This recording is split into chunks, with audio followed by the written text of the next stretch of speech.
What's up, broods and brudettes? It's the Pico Dudes. I'm Jeremy Hidalgo, and with me is my buddy Sam. You prepared nothing. I prepared nothing. No Yes. snappy anything. That's all right. But where are we? We're in the new Pico Dude studio, New studio. also known as Sam's Man Cave. It allows us a little bit more elbow room in I here. don't know if I like that phrase. Well, I don't know what to say to that. Let's move past it. And I think we're rolling some video today, right? We are also rolling some video today, and we're trying some stuff out. So the next couple of weeks are going to be experimental. Yeah, and you'll forgive me for my bungee corded hack job here. We are missing one piece that didn't make the transfer to the new studio. Once we have that, this will be even cooler. Oh yeah, the C-clamp. The C-clamp. On me. So we're going to get into this today. In case you're just tuning in for the first time, we are picking up some new subscribers and viewers through some of our alternate media channels. We are. Like YouTube. And you've tuned in to a show where we review Pico packs that are brewed We on... rate the Muppets from sexiest to least sexy. So how do you feel about Gonzo? That's a big beak, dude. Moving on. So, anyways, we rate Pico packs that we brew on our Pico Brews, Yes. which is a machine that brews beer, and it has made my brewing life much, much more interesting. Oh yeah, like absolutely viable. It's made brewing viable. You no longer have to be half wizard, half chemist. Yes. Well, some might even say it's been resurrected. So I used to do a lot of home brewing prior to this. I would do all grain or extract brewing, and it just took an inordinate amount of time. I had kids. I got on with my life, and I have a lot less time to devote to things like that. So Fair enough. So we review that stuff. We'll probably come up with an actual intro and get our podcast a little bit more professional here it's time going to get forward. this tight. We've only been promising for half a year. It's mostly on me and stuff. I love that you're just taking the blame for everything today. Yeah, I'm down. I mean, it's not like I didn't pull all this stuff together, Oh, not at all. but anyways, I come on every episode. you do a great job haven't missed of one yet. making this entertaining because there is no Pico Dudes with just one guy. That would just be Pico Dude, and that's a lonely thing. So I don't know how we got off on this track, but what do we have today? Today you brewed what? Yeah, we've been teasing this for a while. So this is kind of the first of a couple that we wanted to do a kind of a comparison with. I have brewed the Elysian Dragonstooth Stout, and this is actually one that I thought we had done a review on way back when we began, but Nope. we didn't. It was actually one of the first beers you brewed before we even decided, hey, let's make other people suffer along with us. Yeah. No, it's one that I had brewed. I think it was like the second brew I ever did, and it turned out in Right my after the opinion, Mike Hess Habitus, is that like the first brew that 50% of us did? Yeah, I think that Because one it came with the Kickstarter That one and machine Tweeties. And Tweeties, yes. Yeah, and so I did those three were my first, and Dragon's Tooth was the first one. Like I got excited about Habitus. Oh, I did Brew for Your Die also. That one turned out well. Yeah, but that was after, wasn't it? Could have been. I think you went after this. This is like the first one I remember you ordered Yeah. specifically because it was your style. It was a beer that you often buy at the store, and you said, hey, I want to see if this new machine I got can actually make this beer that I'm really into. Yeah, that's all true. I know I look perplexed, but I that's right. Is it really? I don't know. The video says otherwise. The video's throwing me off He's right like, now. No, it's right. I just it's That was like a year ago. yeah, it's been a while. I'm trying. I'm not We've been doing this for a year. This is like episode 31. 31. Woo! 31 and technically like 33 because we have two pilot episodes that I don't They count. don't get numbers. Yeah. Some might say we're better than some that got numbers. Yes, they were probably much better than some that got numbers. Anyways, so Dragonstooth Stout is one of my favorite all-time beers to drink. I'm pretty excited to try this one. It is an oatmeal stout. What's an oatmeal stout? Because I don't even know what a stout is, and now you're adding other adjectives to the description. Well, according to the BJCP, an oatmeal stout is a very dark, full-bodied, roasty, malty ale with complementary I can't do full oatmeal flavor. The sweetness, balance, and oatmeal impression can vary considerably. So this, I believe, is actually one of the popular examples that they give. Oh, yeah. They've got commercial examples, and nope, I lied. It's not showing up on here. Perfect. There's a number of these different... what are the ranges on the stats for an oatmeal stout? Do you know? Yeah, so the vital statistics are the IBUs are between 25 and 40, SRMs between 22 and 40, OG, or original gravity, between 1045 and 1065, final gravity 1010, 1018, ABV 4.2 to 5.9. So I don't think this fits the style, Jeremy. Well... Do we have to start this over? Did I pick the wrong style? No, you picked the right style, but this is one of those where you've got a brewing company that says, we're going to go bigger and bolder than the traditional English oatmeal stout. So the beer I made up, and it's almost identical in the stats to what you're going to buy in the store, which we have today also, 8.1% alcohol. 8.1 is a bit above 5.9. It is a bit above that. 56 IBUs. Also... Not in the not quite in the range, and 54 of SRM. Oh, that's 14 more SRMs than the upper limit. So many SRMs. And remember, we thought 40 was pretty dark. What did we just have with 40? The Tractor Brewing Milk Mustachio, which was 40. One of my favorite beers we've ever had out of a Pico Brew. And I was like, 40, that's got to be the top of the scale. You know the scale goes to 80? Yeah. It goes to 80? It goes to 80. Because that one looked black. Like, I know. It was a clear beer, and when you looked at it, it looked like it was black because it was just, like, it looked like it was opaque because it was so dark. No, and it's not just, I mean, it's what we visually see, but they actually do a measurement where it's very mathematically complex, and you're measuring how much light passes through a centimeter of beer. So I guess to our eyes, it'll all look black, but you have more and more light blocking color in that beer as you go darker. So 54 SRM. And what's really weird is the high IBUs, because I don't think these are traditionally really high IBU beers. And I'm not sure, because I think I've had a sneak peek, that we're going to really taste all those IBUs, which is awesome, because I'm not really into tasting IBUs. Yeah, I'm a one of the reasons I'm a fan of the dark beers is even though they usually come in at the high IBUs, they're not IBUs that you taste really. They're usually balanced out pretty heavily by the alcohol content or the sweetness. Yeah, so I don't know if you'd be willing to open and pour, and maybe I'll talk about Elysian Brewing Company a little before we get into this beer. I would be down. As I keep hitting myself on this mic. Yeah, stop it. I'm going to knock myself out. I'm sorry, did we get through? Do you want to talk a little bit more about an English oatmeal stout and I can pour? Why don't we do that? Because I was just going to run through the history. We'll try and make Pico Dudes educational again. History. It's a variant of a nourishing or get all over the computers. Invalid stouts of the late 1800s using oatmeal in the grist. Similar to the development of sweet stout that used lactose. Lactose, if you'll remember, that smells really good. Lactose, if you remember, was a additive included in the milk mustachio from last week's episode. And lactose does not break down in the fermentation, so it leaves that lingering sweetness to the beer, which is great. Basically, if you guys want to read it, go check out the BJCP. I'm done being super intelligent about this beer. It's a stout. They're wonderful. If you like dark beers, then go try it. This is one of those prime examples of it. God, I almost feel like this should be a dry run. My brain's been like going so fast to get here, get set up, finish up some things for work. No, you're doing great. I am not doing great. You're doing great. And if we dry run, what happens, we'll do 3 of them. We'll be out of beer by the time we're ready to podcast. So just starting off, Elysian Brewing Company, this is one of, and we have a number of really famous breweries in the Northwest, but this is one of the most famous breweries here in Washington State.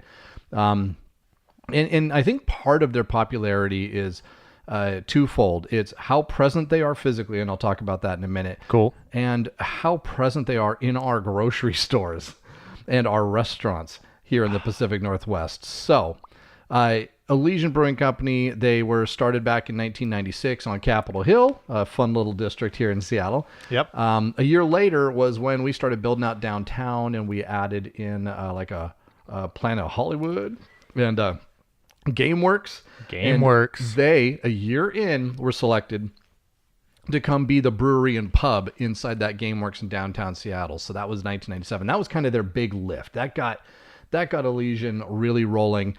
They opened up another location. So they had about 3 different locations spread out. And then when they really entered our lives is when they created Elysian Fields. I don't remember that. It was probably around 2006 or so. Maybe a little earlier than that, but yeah. Yeah, they created that to, and it's right across from the stadium. So we got Safeco Field and we got Quest Field. It's right across the street. CenturyLink. It is no longer Quest Field. It's the Clink now. It's the Clink. So I can't call it the Kingdom. No. Kingdome Dome. The Clink. It's where the Seahawks play. It is the Clink now. The CenturyLink.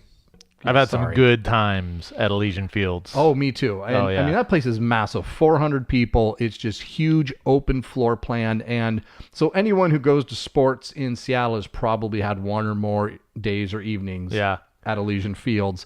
And I knew that even before I knew the beer because I wasn't really a big beer drinker till we even started this. Right.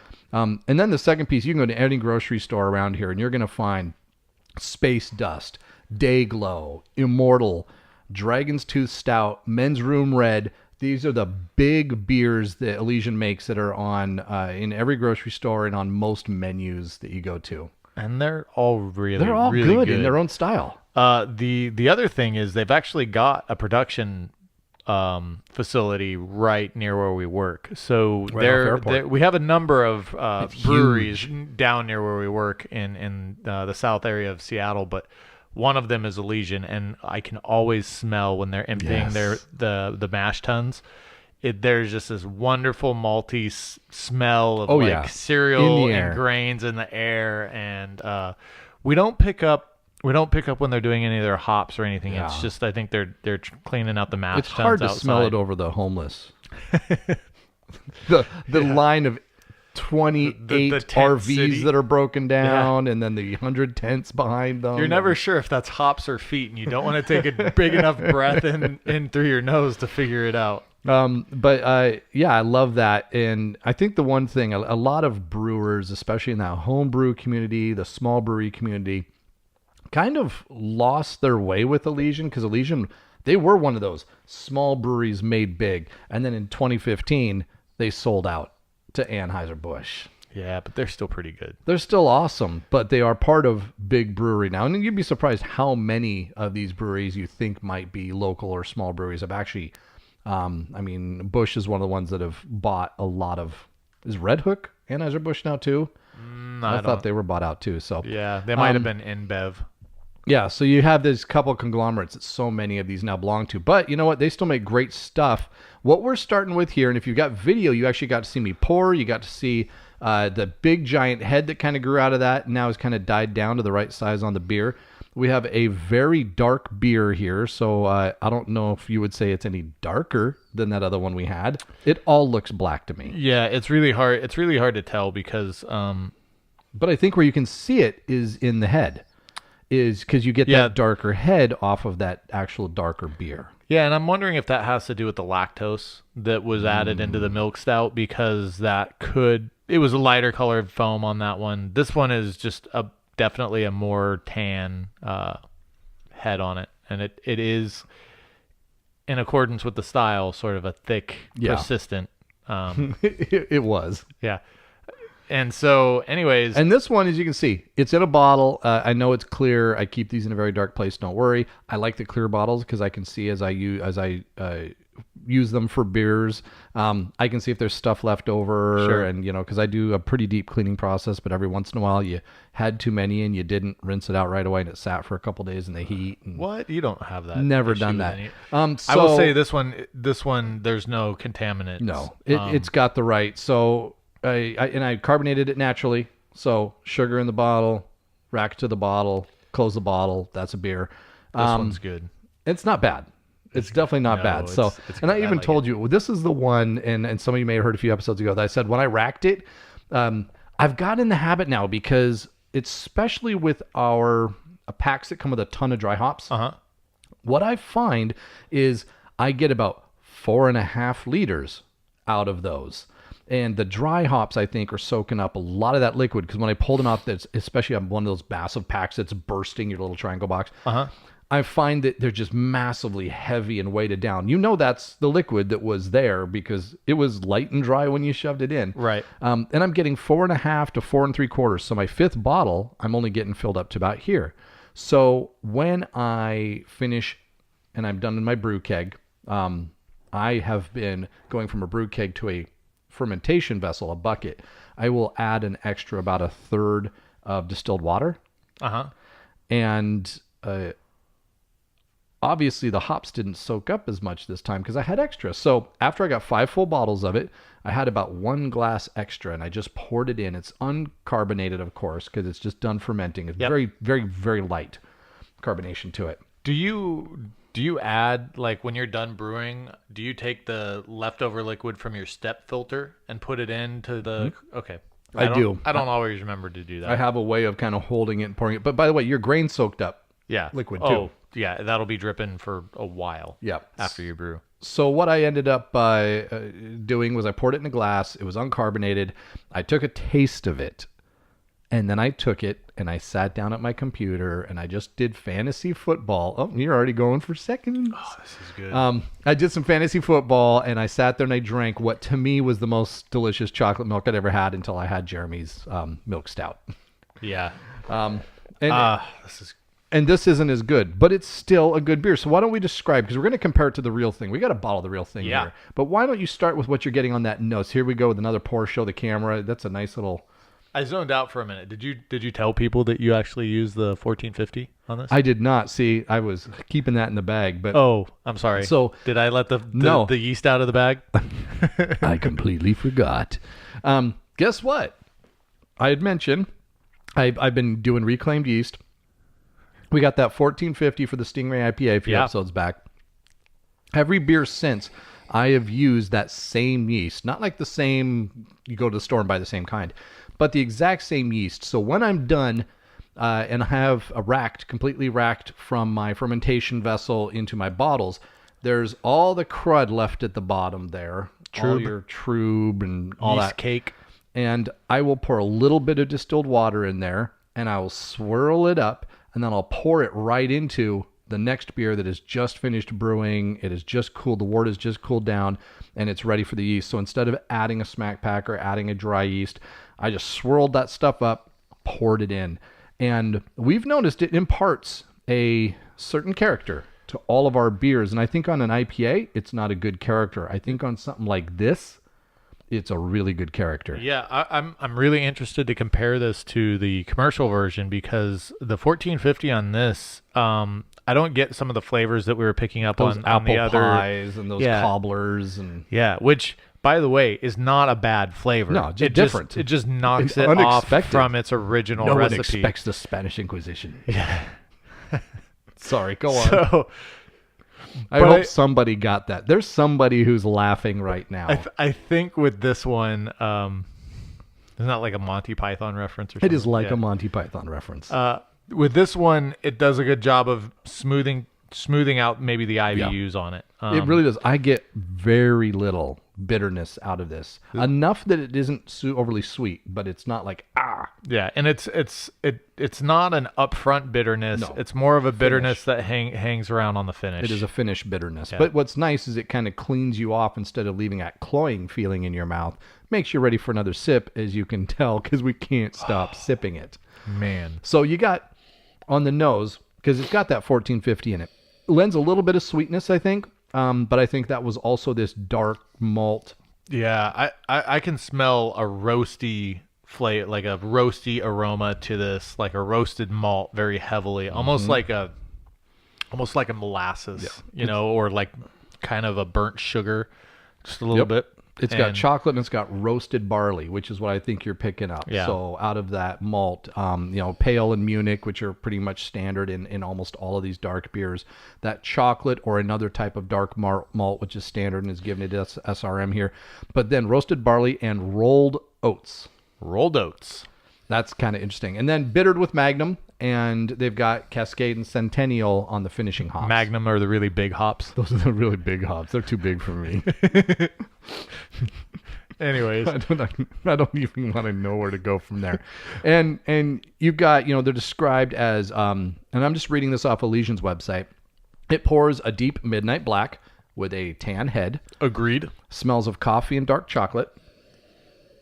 I don't get as much coffee. Yeah, I'm getting. I don't know if I don't know if I smell the chocolate aroma. I'm getting like a dark roasted malt, like grain. Agreed. And the mouthfeel is velvety smooth. Agreed. With flavors of roasted malts, I concur. oatmeal, and warm bread. Yeah, like when you go to if you've ever been to an Outback Steakhouse. And they bring you the dark bread. That's totally bread. This. Yes. And it almost tastes like chocolate bread, but it's not. That is completely this. That is completely this. This would be amazing if you could just like spread butter on it, get a bloomin' onion, you're set. So, Dragonstooth, very drinkable stout, satisfying but not heavy. They describe the body as substantial, which I think it is. So here's the other thing I noticed. Just like we saw with your beer, this is not a thinness. It has a much more substantial body and character to it. That's a very good heavy. It's a good heavy beer. It is kind of like taking a bite out of a chunk of one of those bread loaves. Yep. So I think that we should get the other beer, maybe do a little comparison, and then we can throw a star rating at this. Let's do it. What do you think? Hand me that thing. Let me finish this. This is so good, though. You don't want to finish because I'm hoping we can do a side by. Well, we have more, so we can do a little. You want some more of that in this one? Or do we have clean glasses for this? Bum, All right. bum.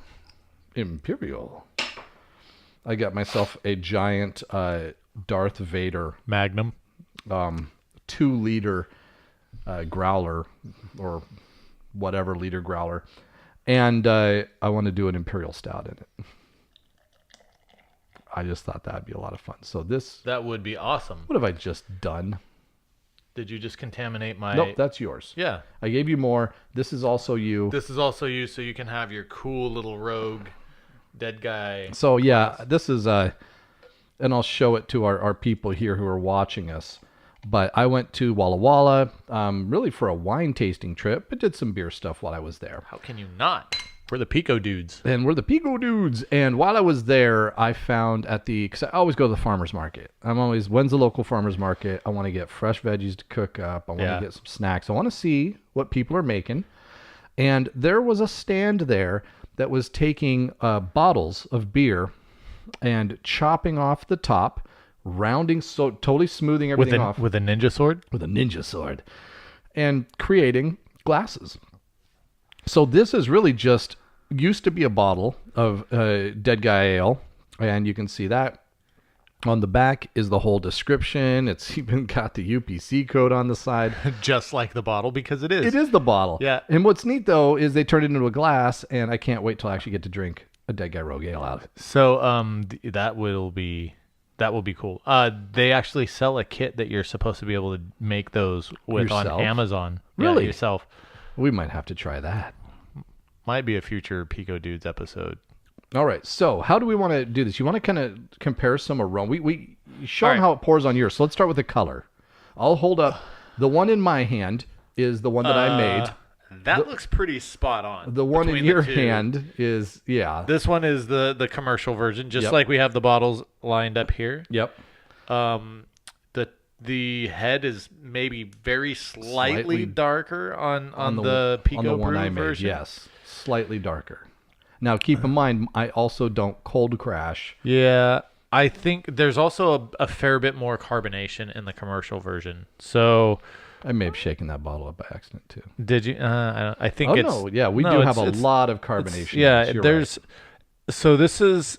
this is pretty spot on color. It's pretty spot on. So this is something we noticed when we did first, when I brewed this, and then we tried it the very first time. I did have a bottle of the Dragonstooth Stout to go along with it. And what I noticed was there was a little bit more carbonation in this one. And that was just, you can adjust the carbonation as a home brewer. Yep. So that's something completely under your control. But we did notice that it imparted a little bit sharper taste, Yes. a little bit sharper, crisper, and not necessarily in a good way. It kind of took away a little bit of the roundness, the fullness of the beer. Yeah, I mean, it's like watching porn in high def. It might not be good to see all that clearly. Oh, what about 4K Oh, no. or VR? Is that an ingrown hair? Oh, God. No, I don't. I'm sorry. Everybody who's a visual thinker. You just ruined. All right. Just some things don't need to be high def. So I'm going to. Aroma is not the same. In fact, I would say it's missing almost. I'm not getting nearly as much out of it. What are you getting on the aroma on the store-bought? I do. version So of the I Dragonstooth? get a slight bit of that chocolate that they described. And I also get a little bit more hops coming through. There's like that. I do get more hops. There's a little, like in this one, there is no hops. I don't catch an aroma of hops at all. In this one, I do get an aroma of hops Yes. right up front. And now I'm gonna taste it. Wait till you taste it. I just took a sneak taste. Holy! It's like blam, shotgun. I have so Two in the face. This is super cool. So I have never taken a drink of Dragonstooth Stout and accused it of being hoppy. Yes. Like I'm going, did So I just drink an hoppy. IPA? What the hell is going on? I've never done that before, but there is one stark difference between these two, and it's a presence of hops. Like massive presence of hops. other than that, the aftertaste, the middle taste that I'm getting is exactly the same. So there's a level of hops that, and this is indicative of what we've seen with the 1450. Absolutely. The 1450 seems to take that hop bitterness and just shift it in the flavor spectrum a bit, or maybe even just shift it out of your beer. Exactly. It kind of overpowers it, and maybe it's just the batch that you got, and maybe it's the fact that it's been like reharvested multiple times. Maybe you've got some weird zombie strain of 1450. It's no longer Denny Khan's favorite. It's Denny Hop Gon's not. I don't know. We need more beer. We do need more beer. I get more creative. I read an article that's actually a thing. People get smarter as they drink more beer. I don't know about smarter. Only to a point. Is that 0.3 sips in? Yeah, probably. It's all downhill from there. So I'm getting the same thing. I don't get as strong. I mean, I'm telling you, I get a lot of aroma out of the Pico Brew version and a lot more sweetness. I get a little bit thinner more aroma and with more hop on the store-bought. It's only hop on the store bought. Like this is that nice thick, just like we described, the bready. Yes, that dark bread. I don't get quite the same. I don't know. What do you get? The same mouth feel? No, the Pico Brew version is much velvetier. Much more velvety. Much more velvety. That's the correct English. I think the Velvetier Rabbit was the sequel to the Velveteen No, Rabbit. that's Mr. Velvetier. That's a sitcom. Mr. Velvetier. It was a rabbit with a big mustache. It was. Poor guy. So I gotta say, wow. And what I kind of wish, maybe we'll do an experiment, is if I could have this thick mouthfeel and pop a nose, but with a little bit of more hop in it. Because I kind of do like the hop in the store-bought version. See, the thing is, though, The store-bought version tastes like Angry Dragonstooth Stout. comparatively.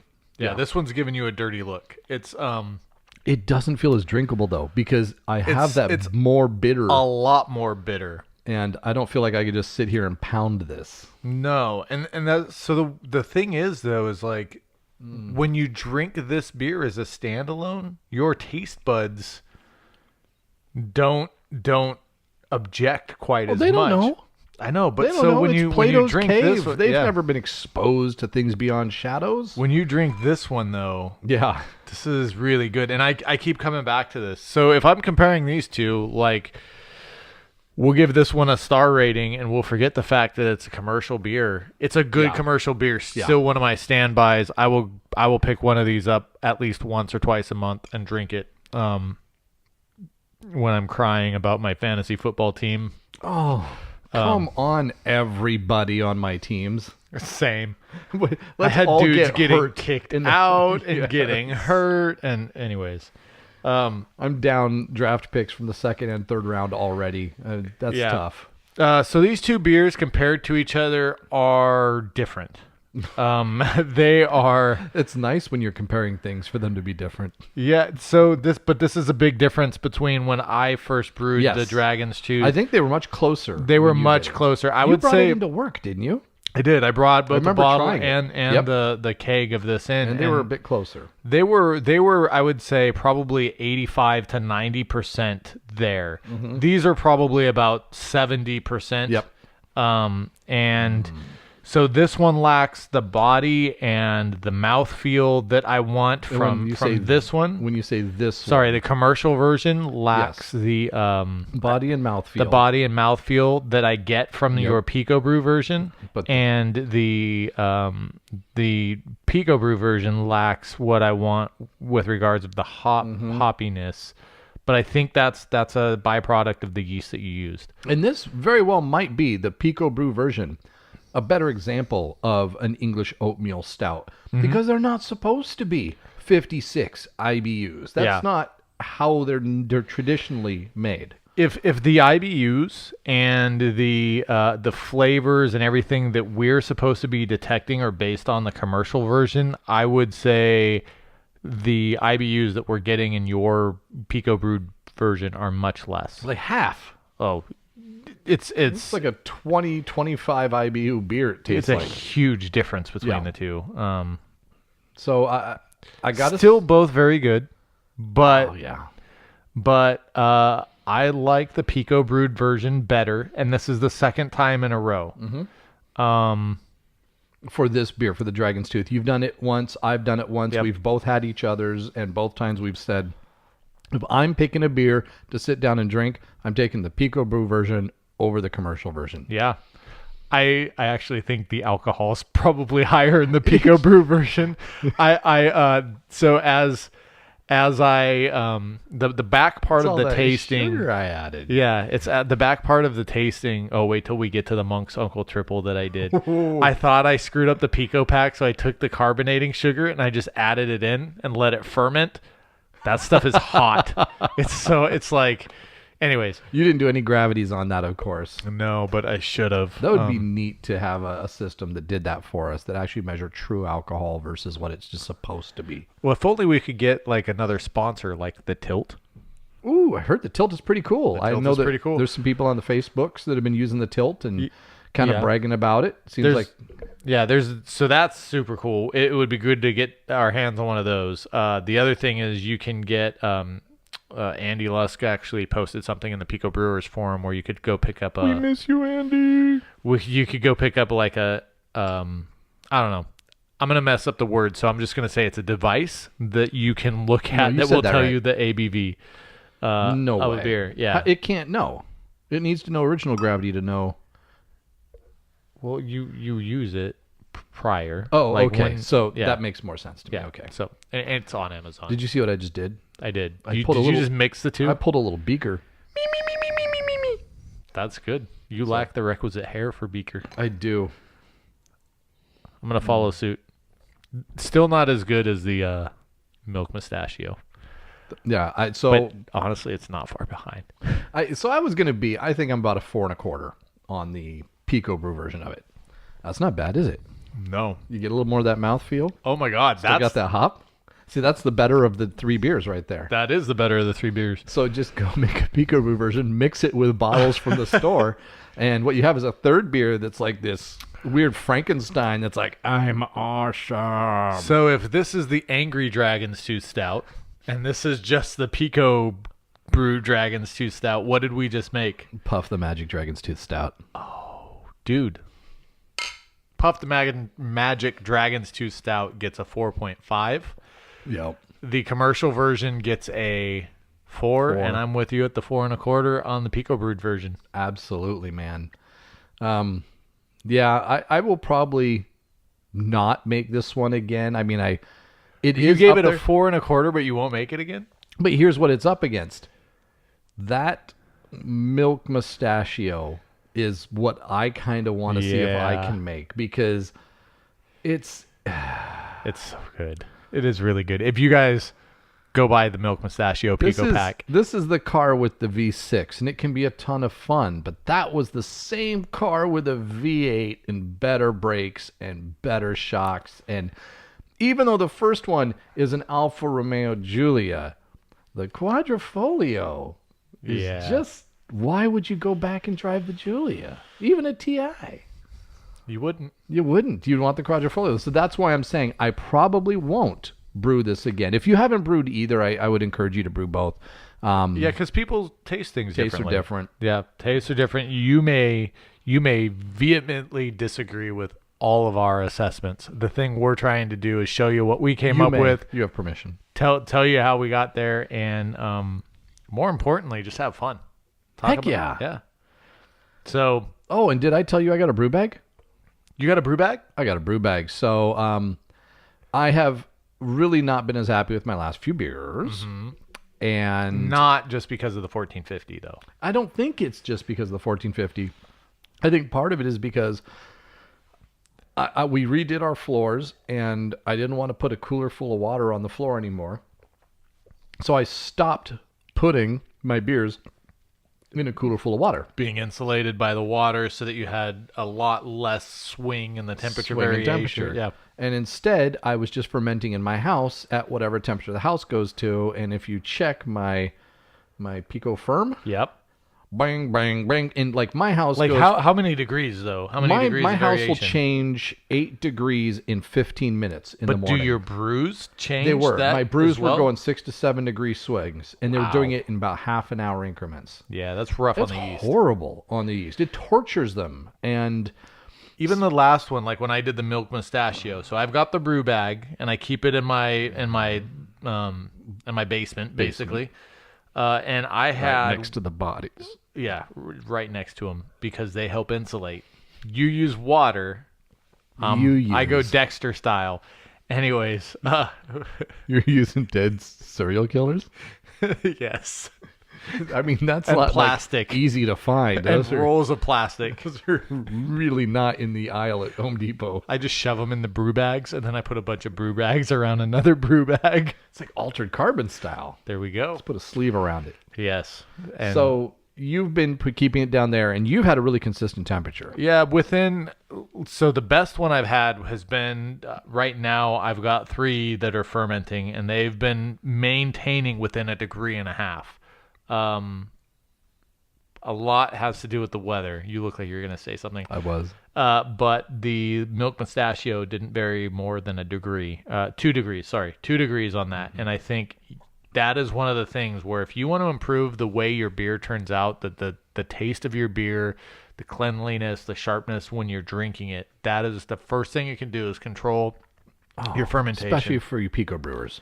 Oh, yeah, because you've nailed the other hard part, which is getting the wort bang on. You've nailed it. You hit the button. You came back 3 hours later. You've nailed that. You went and mowed your lawn. You came back, and it was perfect. Yeah, and that's the beauty of the Pico brew, because that's another way that has a lot of fluctuation and difference on the beer. But that's been perfect. You know, we've talked about water. Yep. But hopefully we've gotten everyone moved to distilled water. And you know what? You didn't. You go. I haven't used distilled water in the actual brew keg for a while now. Like for my last 4 or 5 You brews. need to descale. Are you just lazy? What's going on? No. I don't need to descale. I'm using distilled water in my Pico system in the reservoir on top. Yeah. But I'm not putting it in the actual brew keg. And I actually feel like I'm getting a better result. Oh, yeah. There's a lot more flavor in our water. Yeah. We have great water here. We do have great water here. They bottle our water and send it all over the world. You buy bottled water in our stores, and it's probably the same water that came out of it. They literally had a bottling facility just taking tap water here in Seattle and putting it in bottles, and I mean like big brand name, and shipping them all over the country. It tastes amazing. We buy bottled water only because we get lazy every once in a while and we grab it, but I like to walk out the door, but I don't notice a difference between my water that I drink out of the tap versus... Anyways, all that aside... So you've been making with tap water. I've been making with tap water in the brew cake. I still put distilled water in the reservoir of my Pico C. Okay. And I've liked the results a lot better since I've been doing that. There was a weird, for a while, I was using the distilled water, and I don't know if I was screwing something else up in the fermentation process or what, but I kept getting this weird, almost a diacetyl off flavor, kind of that, I don't know how to describe it any different than it's like a slick kind of mouth feel on your tongue that's just, it's a little bit weird. Go on. So I haven't had that since I've used Say more. Since I stopped using distilled water in the brew cake. Not that I'm recommending that for the rest of you folks. Mm-hmm. Stop being weird. Would you get a little closer to that mic? Okay. All right. We've talked a lot. This is a 41-minute episode. Should we wrap it up? I thought it was so short. I'm like, how do we vamp for time? We should wrap it up. And maybe we'll try another beer, and people can get a double episode. Yes. Double episode. There's arrows coming at me right now. Double episode, right? You're not going to do that, are you? Fuck. I might put one. I'm just going to sit here in my corner with my bungee corded microphone. People can see you. There is no corner. Fuck. So we're going to relabel this beer. Yeah. And we're going to look forward to talking to you guys again soon. We're going to rename this from Puff the Magic Dragon to Fuck. Explicit warning. Pico Dudes out.